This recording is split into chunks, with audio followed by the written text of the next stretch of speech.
नमस्कार, बहुत स्वागत है आपका देश का number 1 Hindi news channel news 18 India आप देख रहे हैं। मैं शालिनी कपूर तिवारी प्रयागराज में इस वक्त मौजूद हूँ।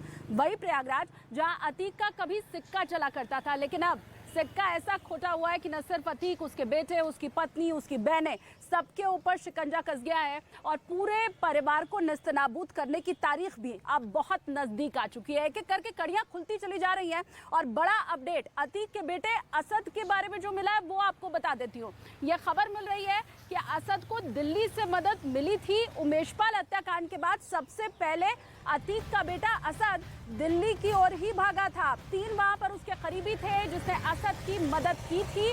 और ये भी आपको बताएं कि अतीक का ड्राइवर जो था उसने मेरठ से ले जाकर के रुपए अतीक के बेटे असद को दिए थे और फिर तब से आज तक असद भागा भागा फिर रहा है। तो दिल्ली कनेक्शन असद का अब सामने आया है। 5 लाख का इनामी है असद और अभी अतीक के परिवार का ये पहला ऐसा शख्स है जिसके ऊपर इतनी बड़ी इनाम की राशि रखी गई है। बहुत नजदीक पुलिस इसके, क्योंकि एक एक करके जो भी उसके मददगार हैं उन सब तक पुलिस पहुंचने की कोशिश कर रही है।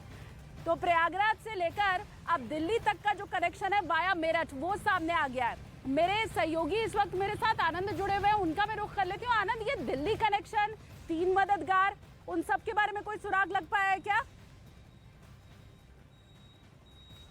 देखिए, बिल्कुल शालिनी, तमाम चीजें साफ हो चुकी हैं। जो अतीक अहमद का बेटा असद था, जो भगोड़ा है, वो दिल्ली आकर रुका। साउथ दिल्ली में संगम विहार में 3 लोगों ने उसकी मदद की, जिसमें एक शख्स वो था जो अतीक अहमद का पुराना ड्राइवर था।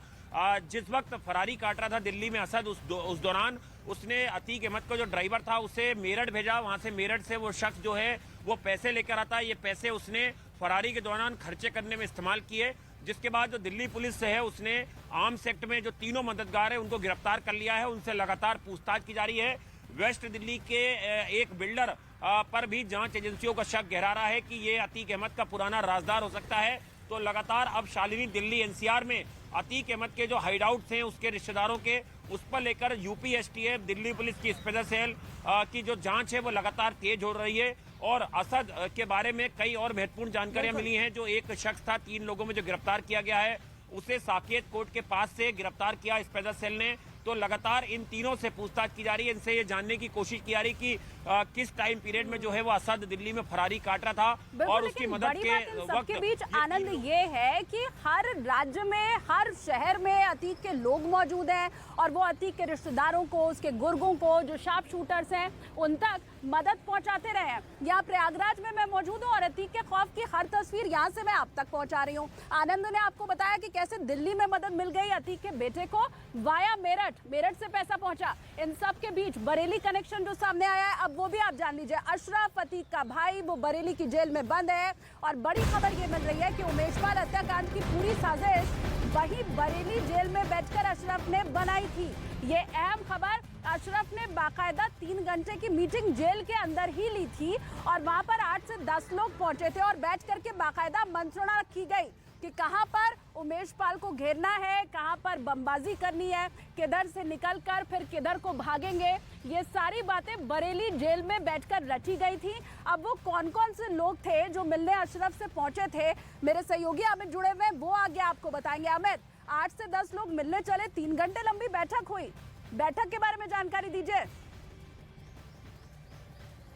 जी हाँ, बिल्कुल। गुड्डू मुस्लिम, असद, गुलाम, विजय उर्फ उस्मान चौधरी, इनके अलावा 5 से 6 लोग और भी मौजूद थे जो 3 घंटे तक 11 फरवरी के दिन ये बैठक हुई थी। कुल बैठक जो थी 8 लोगों की थी और ये 3 घंटे तक चली थी। इसके अलावा भी कुछ लोग बाहर से मिलने वाले थे जो अवैध तरीके से, जो जेल मैनुअल के हिसाब से उनकी मीटिंग नहीं हुई थी अशरफ से, बल्कि अवैध तरीके से ये लोग जाकर मीटिंग किए थे। लेकिन जब भी जेल के अंदर कोई एंटर करता है तो पूरी जेल जो है वो सीसीटीवी कैमरे से लैस होती है। तो जाहिर तौर पे गुड्डू मुस्लिम, असद, गुलाम और विजय उर्फ उस्मान चौधरी का इनकाउंटर हो चुका है। 11 फरवरी के दिन ये मीटिंग हुई थी और इसी मीटिंग के बाद ही इसी मीटिंग में बताया जा रहा है कि पूरी तरीके से प्लान किया गया था कि उमेशपाल की हत्या किस तरीके से करनी है और इसी के बाद उमेशपाल को शूट आउट को पूरी तरीके से अंजाम दिया गया। तो ये बड़ी खबर है बरेली जेल के से। और जिस तरीके से पिछले दिनों हमने देखा कि बरेली जेल के जो अधीक्षक है, बिल्कुल अमित, लेकिन इन सब के बीच बड़ी बात यह भी है कि अतीक का पूरा परिवार he wanted, most wanted mafia, उससे बड़ा माफिया, उससे बड़ा माफिया ऐसा दिखाई दे रहा है। अभी आपको अतीक के बेटे की जानकारी दिल्ली से दी आनंद ने, आपको बरेली में क्या कुछ हुआ अतीक के भाई ने किया वो आपको बताया अमित ने। अब आप ये भी समझिए उसकी बहन भी कम खौफनाक नहीं है, वो भी इस पूरे काले राज में अतीक के साथ शामिल रही है। बड़ी खबर अतीक की बहन आयशा नूरी से जुड़ी जो मिल रही है वो भी आप जान लीजिए। आयशा नूरी तो वांटेड है ही, अब उसकी दोनों बेटियों के ऊपर भी केस दर्ज किया जाएगा, मामला आगे उसमें भी चलाया जाएगा। और इसकी वजह यह है कि उमेशपाल हत्याकांड के बाद जो बमबाज था, जो शूटर था, वो आयशा नूरी के घर ही पहुंचा था, वहीं उसे पनाह दी गई थी, शरण दी गई थी, पैसा दिया गया था, खातिरदारी की गई थी, मेहमान नवाजी की गई थी और बाकायदा वो सारा सीसीटीवी फुटेज अब पुलिस के हाथ लग चुका है। और इसीलिए आयशा नूरी और आयशा नूरी की बेटियों के ऊपर भी मुकदमा दर्ज किया गया है। मतलब परिवार का कोई भी ऐसा शख्स नहीं है जो इस काले कारनामे में शामिल ना हो, चाहे वो छोटे बच्चे हो, नाबालिग बच्चे हो, बड़ी बेटियां हो, क्योंकि आयशा नूरी की जो दोनों बेटियां हैं वो बालिग हैं, अब उनके ऊपर भी मुकदमा दर्ज होगा। अच्छा, ये तो अभी की कहानी है ना, उमेशपाल हत्याकांड के बाद की जो कहानी है वो मैंने आपको बताई, लेकिन कैसे अतीक का जो जादू आप कह लीजिए यहाँ पर प्रयागराज में चलता था, कोई कुछ बोल नहीं पाता था, न पुलिस न कानून। 2006 से लेकर 11 तक क्या आतंक था अतीक अहमद का, ये जानने के लिए हमने पूर्व इन्वेस्टिगेशन ऑफिसर जो थे उनके साथ बातचीत की। उन्होंने न्यूज़ 18 इंडिया से क्या कुछ कहा नारायण सिंह परिहार ने, वो जरा सुनिए आप। आज अतीक अहमद के खौफ के बारे में, खास तौर से वो पीरियड 2006 से 11 के बीच में, अब वो अतीक अहमद पूरी पीक पर था, अतीक अहमद का भाई अशरफ पीक पर था, जुर्म की दुनिया का बेताज बादशाह उस वक्त वो बन गए थे, उनका दहशत लगातार फैल रहा था प्रयागराज और आसपास के जिले में। उसके बारे में खुद अपनी जुबानी नारायण सिंह परिहार बताएंगे। सबसे पहले तो मैं आपसे जानना चाहूँगा कि 2006 से 11 के बीच में कितना खौफ अतीक अहमद, उसका भाई अशरफ और उसका पूरा परिवार, उसके गुर्गों का किस तरीके से प्रयागराज, कौशाम्बी, आसपास के जिलों में व्याप्त था? उनका बहुत बड़ा खौफ था और कोई भी आदमी उनके सामने जुबान खोलने की हिम्मत नहीं कर सकता था। 25 जनवरी 2005 की घटना है। उस समय के धूमनगंज एसओ परशुराम सिंह थे, उन्होंने प्रारंभिक विवेचना की और घटना में जो है ऑटोमेटिक वेपन्स के भी फायर हुए थे। कहा तो ये जाता है कि AK-47 वगैरह की भी फायरिंग हुई थी और मौके पर तमाम कारतूस कई बोरों के मिले थे। परशुराम जी ने अपनी कर्तव्य निष्ठा का पालन करते हुए उन कारतूसों को कलेक्ट किया। परशुराम जी पहले आईओ थे इस केस के? फर्स्ट आईओ थे। तो उन पर इतना दबाव बनाया गया, इवन उनको ये हुआ कि तुमको सस्पेंड कर दिया जाएगा, जेल भेज दिया जाएगा। कभी आपसे सीधे ये नहीं कहा कि इस केस को छोड़ दो अतीक या अशरफ? सिर्फ उसने अपने गुर्गों से धमकी दिलाई? गुर्गों से धमकी दिलाई और जब बयान लेने गए तो ये कहा कि जो है कायदे से बयान लिखिएगा, हमारी सरकार आएगी तो ये सब मुकदमे वापस होंगे और तुम ऐसा मत लिखना जिससे तुम खुद फंस जाओ।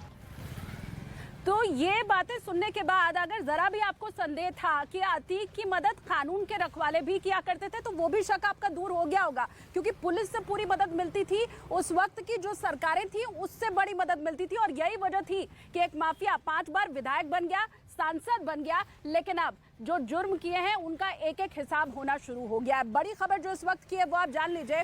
अब बेगम शाइस्ता के ऊपर और बेटे के ऊपर एक और मामला दर्ज कर दिया गया है। ये अहम खबर इस वक्त की आपको मैं बता रही हूँ, जहां पर उत्तर प्रदेश पुलिस ने जालसाजी के आरोप में अतीक अहमद की पत्नी शाइस्ता परवीन और बेटे के खिलाफ एक और केस दर्ज किया है। प्रयागराज के धूमनगंज थाने में साजिश रचने और हत्या समेत कई धाराओं में ये केस दर्ज किया गया है। तो अतीक के ऊपर तो 100 से ज्यादा मामले दर्ज हैं ही। अब परिवार के ऊपर भी जो धाराएं हैं वो बढ़ना शुरू हो गई है, इनाम बढ़ना शुरू हो गया है और एक एक करके अब उन सब के गुनाहों का भी हिसाब किताब जरूर किया जाएगा। अच्छा, इन सब के बीच ये मैं आपको बताऊं कि अतीक का यहाँ पर ऐसा खौफ था कि वो जब जिसे चाहे उठा भी लेता था और जब जिसे चाहे उसका मुंह भी बंद करवा देता था। ये वो कहता था कि मेरे खिलाफ अगर तुमने गवाही दी तो न सिर्फ तुम बल्कि तुम्हारे परिवार के हर शख्स को मौत के घाट उतार दिया जाएगा।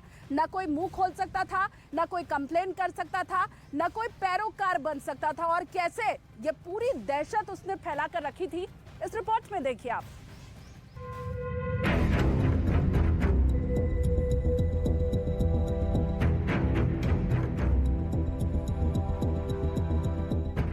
जिस तरह उमेश पाल अतीक गैंग के निशाने पर थे, कुछ साल पहले साबिर हुसैन पर भी अतीक गैंग ने अपना कहर बरपाया। अतीक के गुर्गे यहाँ पर पहुंचे थे, असाद कालिया यहाँ पर पहुंचा था। ये ऊपर इनका कहना है कि जो आपको उखड़ा हुआ ये यहाँ पर सीमेंट दिखाई दे रहा है, जब गोलियां चलाई गई थी तो यहीं गोलियां लगी थी। डर कर उन्होंने घर छोड़ दिया, तब से लेकर आज तक इसे रिपेयर भी नहीं कराया है और अब घर के अंदर फिलहाल कोई नहीं रहता है। हालांकि ये मामला 2019-20 का बताया जा रहा है, लेकिन इस वीडियो में अतीक गैंग का आतंक छिपा है। साबिर हुसैन को धमकाने के लिए अतीक ने अपने गुर्गे असाद कालिया को भेजा था और असाद कालिया पूरे दल बल के साथ साबिर हुसैन के घर पहुंचा। ये खाली पड़ा उनका घर इस वक्त हम आपको दिखा रहे हैं। जरा अंदर चलकर आप देखिए, 2018 में साबिर ने छोड़ दिया था इस घर को और अब फिलहाल यहाँ पर कोई नहीं रहता है। खाली पड़ा हुआ ये घर है और सामान आपको यहाँ पर कोई नहीं दिखाई देगा। अब साबिर का ये कहना है कि उमेश पाल की जो हत्या हुई है उससे भी जघन्य उनकी हत्या हो सकती थी, क्योंकि 2018 में जब उनको धमकाया गया था तो इसी घर में गोलियां तक दागी गई थी। और फिर घर के बाहर से घर के अंदर ईंट फेंकी गई। सफेद गाड़ी से उतरते ही अतीक के गुर्गे ने पहले घर का दरवाजा खुलवाने की कोशिश की, दरवाजे को तोड़ने की कोशिश की गई, लेकिन जब बात नहीं बनी तो घर के बाहर पड़े ईंट से हमला किया गया। जैसे ही हम घर से निकले तो हम मेन रोड से नहीं निकले, हम गली वाले रास्ते से निकले और ये सब मेन रोड से आके अटैक कर दिए। लेकिन इनको ये नहीं पता था कि हम निकल चुके हैं। वहाँ अटैक करने के बाद ये घूम के मेरे पर्सनल घर पे आते हैं, ये जो कॉलोनी 60 फीट रोड पे है वहाँ पर ये आते, वहाँ पर इन्होंने फायरिंग की, वहाँ पे भद्दी गालियाँ दी, जान से मारने की धमकी दी। लेकिन मैं डरा हुआ था, मैं किसी पड़ोसी के घर में छिप कर बैठा हुआ था। साबिर ने अतीक के गुर्गों पर 1 करोड़ की फिरौती मांगने और जान से मारने की धमकी देने का आरोप लगाया। मैंने घर इस वजह छोड़ा कि मुझसे जो है 1 करोड़ रुपए की फिरौती मांगी जा रही थी, रंगदारी, कि मुझे अतीक अहमद को पहुंचाना है, 1 करोड़ दो, नहीं जान से मार देंगे, या तो अपना घर मेरे नाम लिखो, अगर घर नहीं लिखते हो तो भी हम तुमको जान से मार देंगे। ऐसे इस तरीके से बहुत सारी धमकियां देती थी और हम जो है इस तरीके से अपनी जान बचा के वहाँ से हम तो निकल आए। लेकिन आज भी मुझे इतना ज़्यादा खौफ और डर बना हुआ है कि हम जा नहीं पा रहे हैं अपने घर। Sabir Hussain Alkama Surjeet double murder case में पैरोकार थे और इसी वजह से उन्हें अतीक गैंग से लगातार धमकी मिल रही थी। हम एक मरियाडीर में बहुत चर्चित हत्याकांड हुआ था, डबल मर्डर, अलकमा और सुरजीत के नाम से। उसमें हम जो है पैरोकारी कर रहे थे अपने भाइयों के, लेकिन जब पता चला कि उसमें अतीक अहमद और अशरफ भी जो है दोनों जो है आरोपी बने, उसके बाद जब चार्ज बने, गवाही की स्टेज पे आए, तब तो मुझे इतना ज़्यादा धमकी दिया गया कि इसमें पैरवी करना बंद कर दो, नहीं तुमको बहुत बुरी मौत मारेंगे। इस तरीके से अतीक अहमद जो है असाद को बोलता था और असाद आके फ़ोन पे मेरे सामने डायरेक्ट बात करता था, मुझे इस तरीके से धमकियाँ देता था और भद्दी गालियाँ देता था कि जान से मार देंगे। साबिर हुसैन को डर है कि कभी भी उनकी हत्या की जा सकती है, लिहाजा उन्होंने खुद को परिवार से अलग कर दिया। ऐसा नहीं है कि अतीक गैंग के निशाने पर सिर्फ उमेश पाल ही थे। उमेश पाल से पहले कई ऐसे लोगों को निशाना बनाया जा चुका था जो किसी न किसी रूप में अतीक से जुड़े केस से ताल्लुक रखते थे।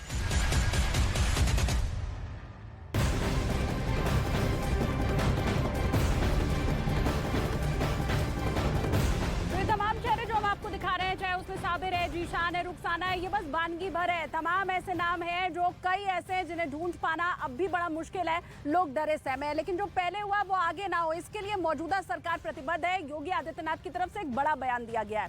बड़ी खबर जो सामने आ रही है, योगी आदित्यनाथ का अहम बयान, वो आपको बता दूं। योगी आदित्यनाथ की तरफ से कहा गया है कि माफियाओं का हर इलाज हमारे पास है और 6 साल में उत्तर प्रदेश में अभी तक कोई भी दंगा नहीं हुआ। तो यह आश्वासन एक तरह से उत्तर प्रदेश की जनता को देने की यहाँ पर कोशिश की गई है, क्योंकि बीते दिनों अतीक का जो आतंक रहा है, अतीक जैसे कुछ और माफिया रहे हैं उत्तर प्रदेश के अंदर, उन सब का हश्र भी अतीक उसके परिवार जैसा होगा। एक तरफ ये संदेश और दूसरी तरफ मुख्यमंत्री योगी आदित्यनाथ का यह आश्वासन, वो कह रहे हैं माफियाओं का हर इलाज हमारे पास है और बीते 6 साल में एक भी दंगा नहीं हुआ है। 17 के पहले अपनी बदतर कानून व्यवस्था, हर दूसरे तीसरे दिन होने वाले दंगे, शासन की विकास की परियोजनाओं में होने वाला भ्रष्टाचार, न गांव सुरक्षित न बेटी सुरक्षित, हर ओर अराजकता का जो तांडव था, आज आपने पिछले 6 वर्ष के अंदर देखा होगा। आज उत्तर प्रदेश में 6 वर्ष में कोई दंगा नहीं हुआ। उत्तर प्रदेश के अंदर कोई माफिया सिर तान करके नहीं चल सकता है और कोई गुंडा, कोई उचक्का किसी बेटी की सुरक्षा के साथ खिलवाड़ नहीं कर सकता है। ये नया उत्तर प्रदेश है जहां दंगे नहीं होते, दंगाइयों का इलाज सरकार कानून सम्मत कार्रवाई करके करती है।